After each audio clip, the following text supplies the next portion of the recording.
Assalamualaikum warahmatullahi wabarakatuh. Hai, balik lagi di channel YouTube aku, Wulan Channel.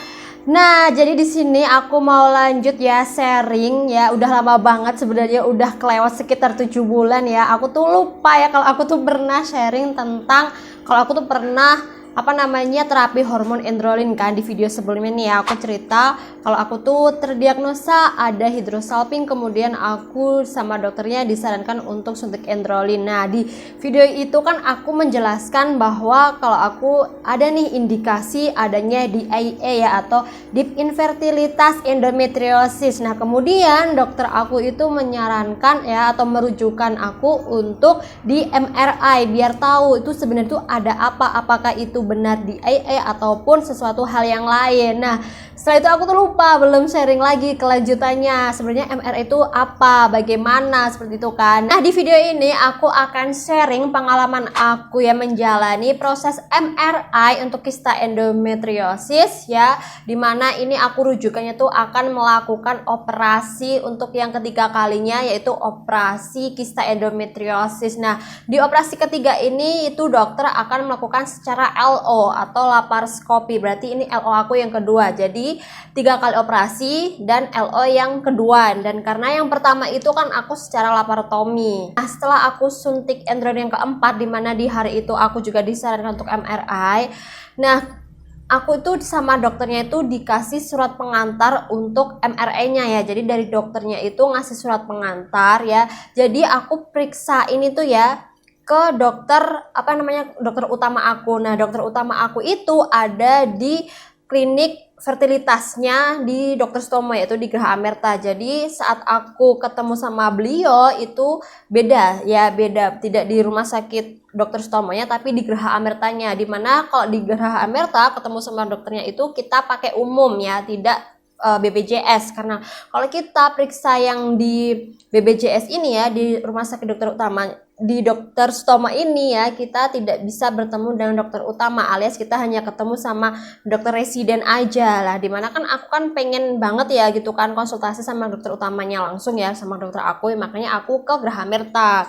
Nah, di posisi itu aku setelah suntik androlin yang keempat ya. Setelah aku suntik androlin keempat, kemudian aku lanjut ke Geraha Amertanya, kemudian sama dokternya di transvaginal ya, dicek kok mencurigakan ada DIE. Kemudian dokter ngasih aku surat pengantar buat dibawa ke dokter Sutomonya ya, ke rumah sakit dari Geraha Amerta, dikasih surat pengantar sama dokter utama, dibawalah ke ini nih, ke Sutomonya. Nah, balik ke Sutomonya untuk proses MRI ini aku masuk ya di BPJS aku. Jadi untuk pemeriksaan berikutnya ya, alhamdulillah di sini MRI aku di cover oleh BPJS. Jadi sama sekali aku tidak membayar untuk proses MRI-nya ini. Nah, saat aku membawa surat pengantar ya ke bagian untuk pendaftaran MRI, ternyata MRI itu harus antri teman-teman, karena banyak banget ya pasien yang akan MRI, dan jadwalku MRI itu sebulan kemudian ya. Jadi antriannya itu sebulan ya,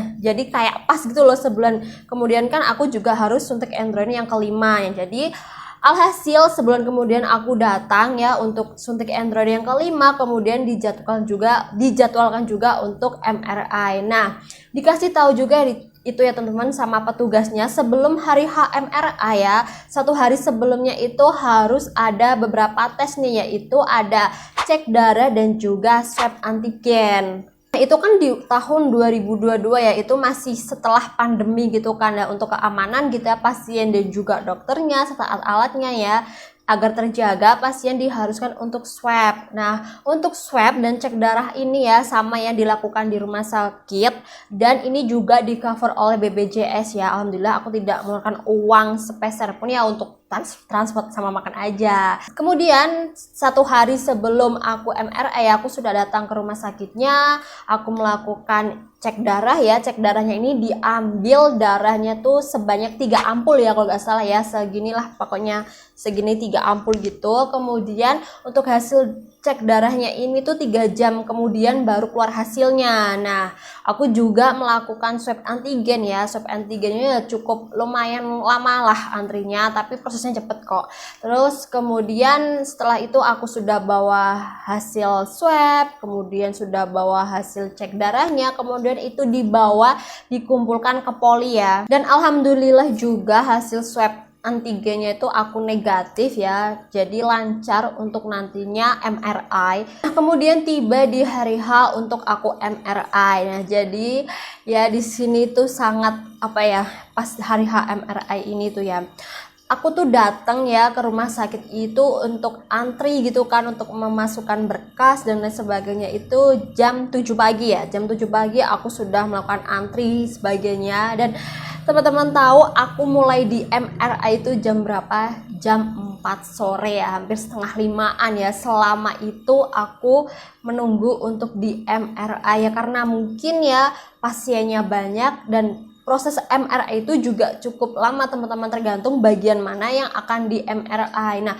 untuk aku sendiri ya, karena aku MRI-nya kan bagian di perut kan, di bagian kayak di ovarium, di rahim, seperti itu kan. Nah, itu aku membutuhkan waktu selama 30 menit dan MRI aku itu dilakukan dengan kontras ya, dengan cairan kontras yang dimasukkan ke dalam perut. Nah, proses MRI-nya itu seperti apa ya? Jadi sebelum kita melakukan prosedur MRI, kita diminta untuk minum air putih kurang lebih 300 cc ya. Jadi kita disuruh minum ya air putih, air mineral gitu kan. Nah, setelah itu kita dipanggil, kita disuruh ganti baju ya, seperti baju kayak kita mau operasi gitu ya, baju pasien. Nah, kalau sudah ya, kalau di dalam ruangan nih MRI itu ya, yang boleh cuma kita pasien aja, untuk pendamping, suami atau keluarga itu menunggu di luar ya. Nah, kemudian nanti itu di dalam ruangan itu ya, itu benar-benar alatnya itu gede banget teman-teman, kurang lebih itu seperti ini ya penampakannya. Itu alat itu kayak kapsul besar, warnanya putih ya. Jadi kita tuh kayak tidur, ditaruh di bed gitu kan, nanti itu bednya tuh bisa kayak masuk gitu loh otomatis ke dalam alatnya. Dan ini ya part yang agak aku takut ya, saat dimasukkannya air cairan kontrasnya ini. Sebelumnya kan aku sudah pernah tuh yang namanya SIS ataupun HSG, jadi tuh kayak keinget gitu loh, saat disemprotkan cairan tuh rasanya tuh sakit gitu kan. Nah, saat cairan kontras itu dimasukkan ya, itu dimasukkannya pakai selang ya, kayak sejenis kateter gitu, ada suntikan terus disuntikan kayak gitu. Nah, itu tuh rasanya apa ya, saat itu tuh ya alhamdulillah tuh enggak sakit, cuma tuh ya kayak aneh gitu teman-teman, ada benda asing ya, ada cairan yang tiba-tiba masuk ke dalam tubuh kita, dan itu cairannya disuntikan lewat anus. Yaps, betul banget, cairannya itu disuntikan lewat anus gitu. Nah, saat kita tiduran, cairan sudah disuntikan, terus kita tuh kayak dibawa masuk ke dalam kapsulnya. Nah, di dalam itu ya teman-teman tuh rasanya tuh sumpah dingin banget. Yaps, dingin ya, kayak ada angin ya, kayak ada AC-nya di dalam, bus-bus, dan rasanya tuh juga kayak ada getaran gemetar kayak gitu loh teman, kayak ada gelombang apa seperti itu. Dan di sana itu kita nggak boleh gerak teman-teman ya, harus anteng, nggak boleh gerak ya. Coba bayangin kita nahan itu selama kurang lebih 30 menit ya, 30 menit ya, dimana pakaiannya itu kan tipis, terus ada angin, tiba-tiba ada gelombang gitu kan. Kalau orang yang apa ya, yang penakut gitu kan pasti, oh, kenapa ini, dari kita emang jangan gerak teman-teman ya, karena kalau gerak nanti hasilnya bisa berubah gitu kan. Nah, saat di dalam kapsul itu juga di atas perutku itu dikasih kayak kayak nggak tahu ya, alat gitu ya, intinya untuk bagian yang di MRI gitu pokoknya. Nah, setelah itu udah selesai ya, kurang lebih 30 menit keluar, habis itu bersih-bersih, ganti baju. Nah, untuk hasil MRI-nya itu keluar kurang lebih 3-4 hari setelah MRI. Nah, setelah hasil MRI keluar ya, 4 hari kemudian ya, kalau aku itu diambil lalu dikumpulkan ke poli untuk persiapan operasi. Nah, for your information ya, buat teman-teman yang akan MRI ya, dilihat lagi ya itu surat pengantarnya ya teman-teman. Di situ dokter mengatakan menggunakan kontras atau tidak, karena waktu aku MRI kemarin ya teman-teman, pengalaman itu ada 2 pasien yang ditolak MRI oleh staf atau dokter atau bagian di ruangan MRI tersebut. Ditolak kenapa? Karena di bagian pengantarnya itu dokter tidak menuliskan dengan kontras gitu teman-teman. Dimana padahal MRI itu menggunakan kontras seperti itu pokoknya. Nah, kenapa? Karena terus kenapa kok ditolak ya, takutkannya gitu ya, ternyata kan emang kebutuhan MRI-nya tuh pakai kontras gitu kan, tindakan yang memasukkan benda asing ke dalam tubuh. Tapi di surat pengantarnya tidak ada persetujuan dokter menggunakan kontras ya, takutkannya mungkin ya nanti akankah terjadi tindakan yang ilegal atau seperti apa gitu ya, karena dokter itu tidak menyarankan dengan kontras padahal tindakannya harus menggunakan kontras. Nah, di situ pasiennya harus minta kembali surat pengantar ke dokter, mau tidak mau dijadwalkan ulang, dimana pada teman-teman sudah tahu ya antrinya itu lama banget ya, tiba-tiba saat giliran kita ternyata ini harus minta ulang gitu kan ya. Itu buat pengalaman ya teman-teman ya, jadi diperhatikan lagi ya untuk pengantar dari dokternya. Kalau misal nih tidak ada tulisan kontrasnya, menggunakan kontras ya teman-teman bisa menanyakan ke dokternya langsung, dokter ini menggunakan kontras atau tidak, seperti itu. Nah, untuk hasil MRI-nya itu seperti ini ya teman-teman ya, besar banget ya hasil MRI-nya itu.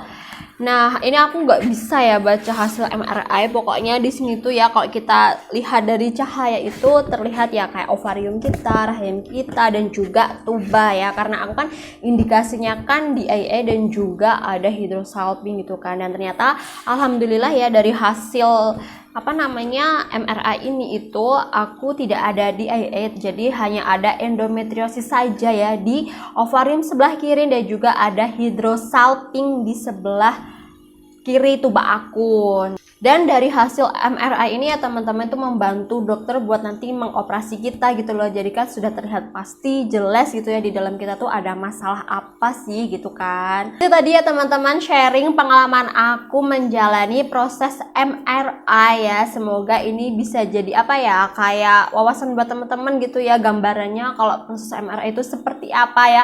Saran aku ingat kalau mau MRI datang sepagi mungkin ya, karena antriannya itu lama banget ya. Nah, buat teman-teman nih yang mungkin nih masih banyak pertanyaan atau mau sharing tentang pengalaman kalian yang pernah MRI, boleh banget langsung aja komentar di bawah ya, atau DM di Instagram aku @wulandani. Jangan lupa ya untuk like video ini, kemudian subscribe channel YouTube aku, dan jangan lupa nyalain tombol loncengnya, dan jangan lupa ya untuk di-share ke semua sosial media teman-teman agar video ini jadi lebih bermanfaat. Terima kasih. Wassalamualaikum warahmatullahi wabarakatuh.